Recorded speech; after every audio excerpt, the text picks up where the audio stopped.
la Slovaquie, il n'y aura pas, je sais plus quoi comme pays. Ouais. Mais j'aimerais bien. La Pologne.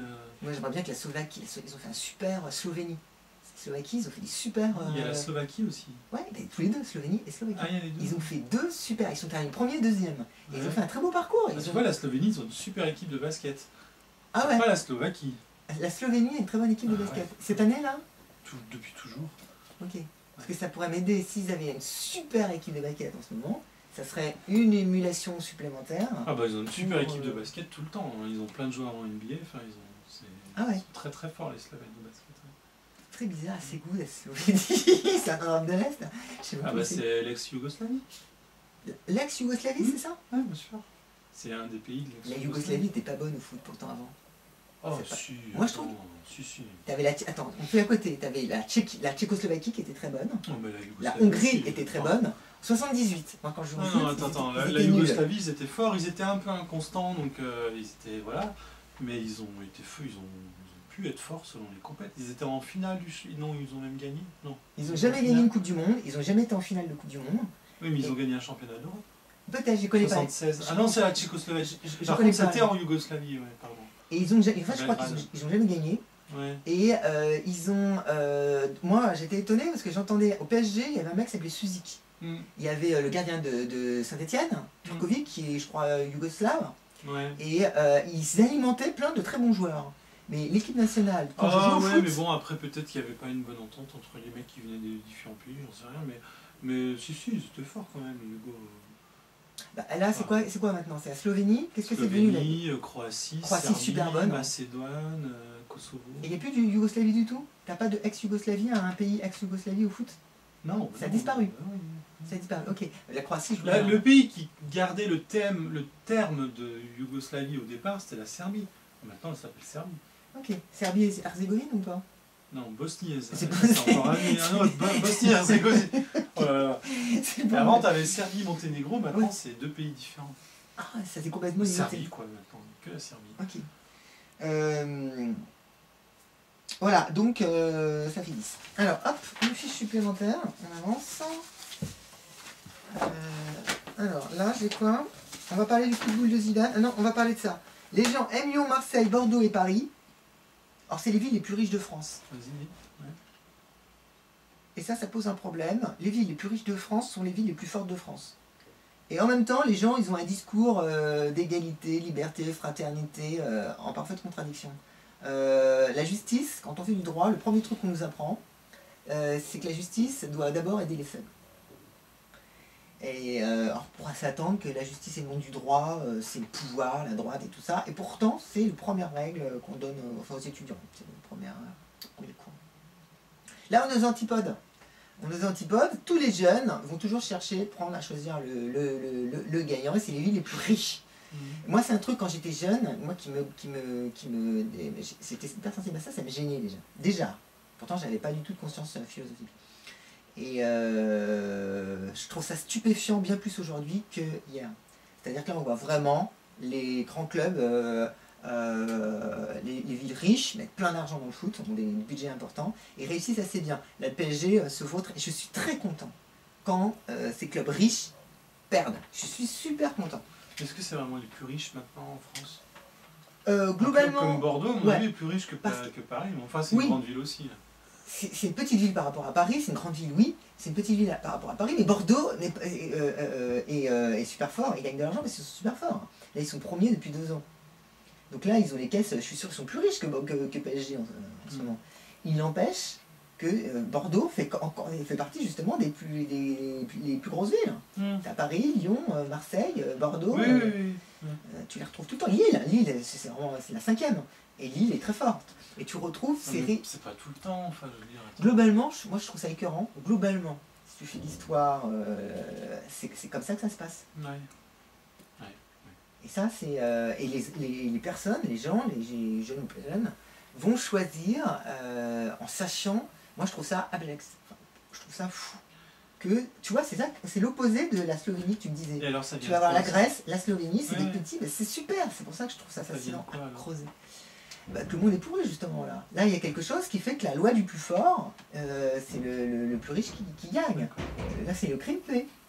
C'est je vais acheter, comme un milliardaire russe va acheter un club et va payer, il va montrer ce truc-là. Pour moi, c'était la fin de Saint-Étienne. C'était la fin, quand j'étais en 78, il y avait la Coupe du Monde, ça commençait à acheter. Et moi j'étais super content avec Saint-Étienne parce qu'il y avait c'était un peu l'image, c'était en plus un truc de gauche, communiste, très local, ouvrier, comme Sochaux et tout ça. Communiste ici, là ? Non, mais il y avait une fascination. Il y avait une fascination pour ce qu'il y a derrière. C'est-à-dire que c'était une grande famille, c'était un village. Et donc, moi j'avais fait cette fascination. Et Saint-Étienne, c'était l'équipe de foot, les jeunes qui sortaient, qui se retrouvaient professionnels. On trouvait ça beau. Je trouvais ça très très beau. En face, tu avais le mec qui avait de l'argent, il payait. Et ça, je trouvais ça écœurant. Et quand Saint-Étienne a commencé à acheter Platini et tout ça, moi au fond de moi, ça m'énervait. Je me rappelle qu'il y avait Battenet qui était parti au PSG. Ouais. J'aimais bien Battenet et Rocheteau aussi. Ouais, après. Il a suivi après. D'abord, ils sont pas partis au même moment. Non. Rocheteau est parti après. Et Battenet est parti d'abord. Et il est parti, mais en fait, je crois qu'il y en a un qui est venu en même temps. Je ne sais plus qui c'est. Larios ou je ne sais plus quoi. Mais ils ont fait un jeu de passe-passe. Donc je le tolérais encore. Mais après, je l'ai plus toléré parce que c'était vraiment machin. Larios, il est pas mis en échange de Battenet. Non, je dis pas que c'est Larios. Je dis il y en a un, peut-être que c'est lui, mais je sais pas qui. J'ai vu que Battenet est parti. Baptiston.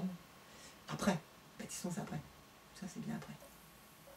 Battenet, il est parti très tôt. C'est le premier à être parti. Battenet, il a dû partir début 78, même peut-être 77. Il est parti très très vite, Battenet. Non, c'est le 77. 78. C'est le premier à être parti. Je pourrais te le montrer après, j'ai un document. Oui, il est parti en 78. Pour moi, c'est 78, c'est début 78. Et Rocheteau, c'est en 79 ? Ça doit être en 79. Ou alors fin 78, mais il est parti après. Non, c'est après. Non, mais c'est pas fin 70, c'est à l'intersaison, quoi. Ça doit être 79, Rocheteau. 79-80. Pour la saison 79. Ouais, pour toute façon, pour moi, c'est un an après. Un an après, quoi. C'est un an après. Pour moi, c'est un an après Battenet. Déjà. Voilà. Bon, on va pas s'étendre sur les dates, parce qu'on pourrait les regarder après. Donc voilà, là il y a un problème philosophique, un problème de pouvoir. Et là, sur ce que je voulais marquer, c'était que il y a une contradiction fondamentale entre une société qui se réclame de la justice et qui fait tout le contraire. La justice étant d'aider les faibles, comme ce qu'on avait dit avec la NBA, où les clubs vont aider les clubs faibles. Alors que là, on a une machine gigantesque qui va vers les clubs forts, les clubs qui ont de l'argent, et c'est parfaitement contradictoire. Mais pour moi, ça joue à chaque instant. Moi, je suis hyper énervé quand je vois les jeunes qui sont pour le PSG. Ben, je trouve ça insupportable. Cette espèce de tous les jeunes ici. Ouais, j'étais anti-PSG. J'étais anti, j'aimais pas ce fait qu'on ait de l'argent. C'est une autre mentalité. Alors là, football, il faut défendre maintenant. Alors c'est une phrase qu'on entend souvent, on va gagner, et d'un seul coup, un journaliste, ou un entraîneur, ou n'importe qui, va dire, bon maintenant il faut défendre. Donc là j'ai fait une fiche où je critique ça. Je vais dire les 8 points d'affilée, et après tu me rentres dedans. Alors, premier point. Je vais commencer par la fin. Il faut défendre maintenant, détruit souvent le jeu. Et augmente le hasard, justement. Les gens balancent des grandes balles et tout ça. Deuxièmement, ça génère la violence. Ouais. Troisièmement, ça révèle que gagner est plus important que jouer. Les mecs qui cassent le jeu parce qu'il faut absolument gagner. Quatrièmement, c'est soit et le public. Donc ça, c'est une loi philosophique. Soit égale soit plus autre. C'est un axiome. Et le public, lui, veut des buts, il veut un beau jeu, et ça va pas du tout dans ce sens-là. Cinquièmement, en fait, l'attaque et la défense. Souvent, on dit la meilleure défense, c'est l'attaque. En fait, il est naïf de croire que seulement défendre, il vaut mieux attaquer et défendre que seulement défendre. C'est moins riche, et ça vous retombe dessus. Septièmement, j'ai mis défendre seulement conduit presque toujours à un but encaissé. Ça, c'est d'expérience. J'ai vu... Alors ça, c'est très intéressant, parce que justement, je suis tout à fait d'accord. T'as un espèce de truc quand les équipes se mettent à perdre, ils perdent confiance en eux, ils perdent confiance en leur jeu et ils vont dire « Oh, le prochain match, on s'en fout, de toute façon, ce qui est important, c'est les 3 points et tout ça. » Ce qui est peut-être important, mais ils vont dire peu importe la manière ou quoi. Et en fait, ils vont se raccrocher à une simple victoire de raccro. Et c'est ça qui va leur redonner confiance, au lieu de garder confiance en leur jeu, qui peut être bon, même s'ils perdent à un moment donné. Ils peuvent essayer de... Par exemple, s'ils ont fait du beau jeu, mais qu'ils ont loupé 50 occasions devant le but, ils peuvent se dire, bah, on garde confiance en notre jeu, mais on travaille 2 fois plus devant le but, 10 fois plus devant le but pour marquer nos occasions, pour gagner le match. C'est quand même... au lieu de dire, bah non, là on s'en fout maintenant, on est tous en défense, mais on s'en fout de la manière. Et il y a un autre truc aussi, c'est souvent les équipes à l'extérieur ne jouent que la défense, et ça on en a déjà parlé, on ne sait pas pourquoi. Non, je ne me rappelle pas qu'on en ait parlé. Les équipes à l'extérieur, elles vont chercher un point, elles ne vont pas jouer. Ah oui, oui. Donc on ne sait pas pourquoi, on ne sait pas. Voilà. On avait parlé à propos de... Et alors ça, quand même, à domicile gagne. La phrase là, que tu as dit, on joue tout pour la défense.